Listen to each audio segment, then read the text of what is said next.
How did you fall in love with basketball? Well, for me, I wasn't good at any other sports except soccer. I was okay? Not like you. I've seen your first touch. Not like bad. you, but you know. But I've also seen you hit a tennis ball. Yeah, I was playing a lot of sports. Yeah.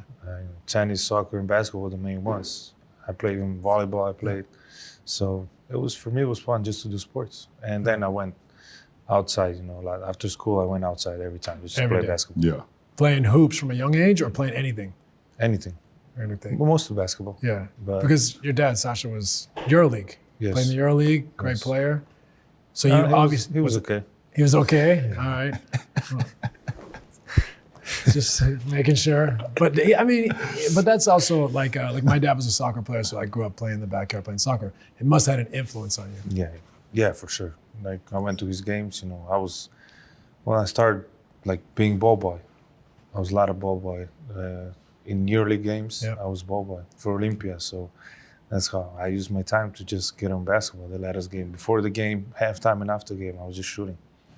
And what about you, LeBron? Like, what was the first moment when basketball came into your life and you're like, I love this? Yeah. I mean, I don't know the exact moment, but you know, I think I was able to watch it. You know, when I got to see some of the greatest that played the game, I was inspired by them. Like I was inspired by MJ and, you know, inspired, you know, by Anthony Penny Hardaway and Grant Hill and those guys. Like their sneakers inspired me. The commercials they used to do back then inspired me. And then, you know, just being outside, you know, I was always a kid that just wanted to play. Whatever it was. If we was playing tag, if we was playing football, we was playing baseball, if we was playing football, basketball. You played everything. Everything, kickball. You know, that was very popular in my community. Just running around and just exerting as much energy as possible till the lights, you know, in the street came on. It was time to get in the house. Like I just wanted to do whatever. And then I think once I got into like, you know, the youth leagues where it started being competitive, I actually loved the competitive nature of basketball. You know, being out there 5-on-5, and we're playing for something. You know, we're playing to see who could score the most points and win the game. You know, and then ultimately it got to like, oh, if we win the majority of the games, we can win something. We win a champ, have a banquet, and have medals and little trophies. Like that stuff inspired me, you know, because I watched, you know, NBA guys and college guys at the end of the season, they get to host a trophy or whatever. I thought that was pretty inspiring. So, you know, as a kid, you're just always inspired by the ones that's already doing it. You know, I think that was a big moment for me for sure. It's funny you said the commercials. Like I didn't really start playing hoops till I was about 13. Like played hockey, soccer, baseball, lacrosse, all sorts of stuff. You're good at soccer and tennis, I saw you. Yeah, you know. You still play tennis? You say it a little louder? No, he's Yeah. You still play tennis, yeah, he's good. Still love to play. That's the kid in me that never goes away, right? Like I still just want to be out there playing. It brings up like you know, I was gonna say though that like when I was 13, what really got me into basketball was Michael Jordan, the first Air Jordan shoes, commercials with Spike Lee, just like you were saying. Like that stuff inspires you as a young kid. It's like a fun time to get into the game. But what I heard from both of you that I think is really important is you played informally. For you sure. You weren't playing on the playground. You were playing in the street. You were playing all the time informally. And it leads me to a topic here that I think the study really highlights is that, you know, especially in the United States, youth sports has been commercialized. Youth sports, so like this is my way of explaining it. You know, when I grew up, you play soccer and hockey in the winter, you play baseball, box lacrosse in the summer. And it costs you like $100 a season for each sport. Well, some entrepreneur, someone says, well, I need to make a business of this, said, well, if I can sell the dream to the family, the little Sarah or Johnny, you know, they might have a chance to go somewhere with this, but they got to commit to this sport for the year at 6, 7, 8. That's the worst thing you can do. Right? So what happens is now the parents are involved. There's a system. They're not playing informally. You know, it leads to personal trainers, strength and conditioning coaches. Like trying to unpack that and rewind it is like, now we don't, like how many times do you drive by a park now and see kids playing basketball? Very rare. Not much. Like your boys just come through the whole system. Like, do they go to the park and play with their friends? Very rarely.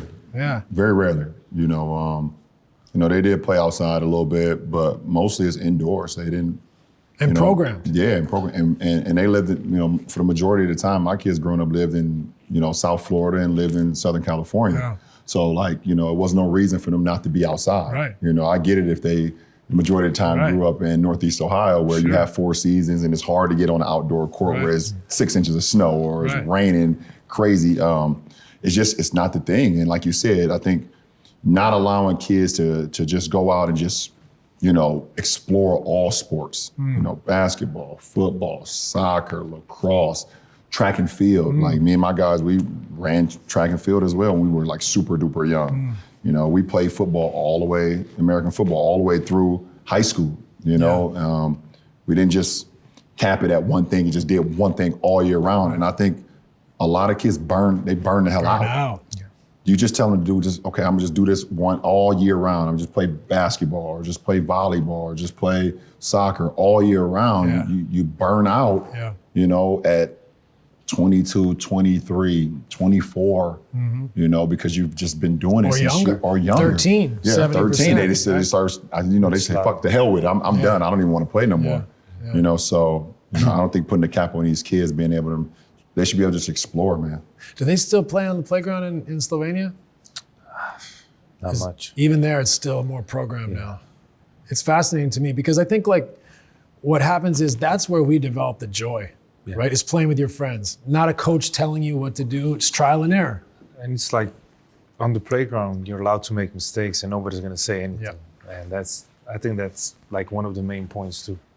And that's where you I think every generation learns from the one before, but you also learn from the playground trial and error. Yeah. Like you go and play, you try stuff. It doesn't work. Exactly. No one says, don't do that. Like this late passes, that develops, things you did at your size that no one did. It didn't do if you weren't handling the ball. You had a coach saying, you're our 4 from the time you're, 10 years old. Yeah. Right? I mean, I didn't have a basketball trainer until second, third, maybe 4th year in the NBA. Right. Like my basketball training was just being on the court. Let's just go hoop.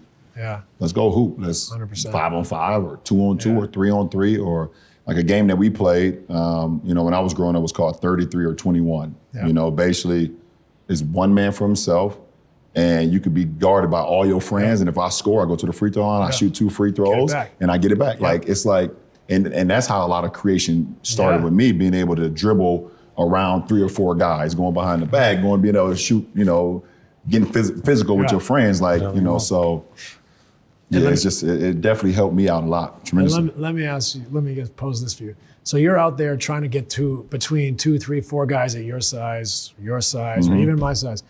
What is more joyful? Where do you learn? We learn a lot faster through trial and error. Or a coach saying, here's the cones. No. I want you to cross over, spin. Like that's gone for our kids in a way. Yeah. Right? We don't get that time to just play, to try things, to make mistakes, to play weird games, right? Yeah. Like you would never go to a skills coach right now and he'd be like, all right, guys, 21. No. Right? You know what I mean? It's like we got a program, we're gonna try to teach. And so what happens is the joy, the creativity comes out of the game. And that's why you get kids quitting at 13. Yeah, right? Sure. So did you ever have that? Like, did you ever have skills coaches when you were growing up in Slovenia or just your coach? Not really, just my coach, yeah. It's crazy. I don't think like skill coaches existed. Yeah. I was born in 19 still, so. 99. I mean, it's still 90s. Barely. Oh my God, he was born in 99, it's crazy. 99. I just got instantly sleepy when he said he was born in 1999. I was your age in 99. It's crazy. You noticed the grays, but